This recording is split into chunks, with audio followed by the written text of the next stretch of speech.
For small tech companies, being featured in Apple's iPhone App Store is essential to getting customers. But Apple squeezes these companies hard, says David Hanson, Chief Technology Officer for the project management company Basecamp. We were shaken down by Apple. Apple showed up with a demand that we hand over 30% of our revenues, and I've compared Apple's tactics to mafia tactics several times. Complaints about monopolistic practices prompted the House Judiciary Antitrust Subcommittee to hold a virtual hearing with tech bosses, calling on Amazon's Jeff Bezos, Apple's Tim Cook, Facebook's Mark Zuckerberg, and Google's Sundar Pichai.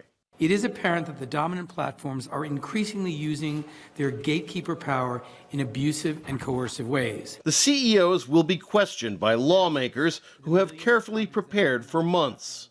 This hearing, didn't just pop up out of nowhere. A lot of these members have been studying these corporations intimately for the better part of a year now, and are going to come prepared with some very pointed questions. Among the issues likely to be probed are how Google uses its control over advertising on its platform to squelch competition, how Amazon tries to squeeze out rivals by placing its own products more prominently in its sprawling virtual marketplace, Apple's role as a gatekeeper for app developers, imposing arbitrary conditions on companies trying to reach consumers through its smartphones, and how Facebook distributes false information and hate speech on its platform.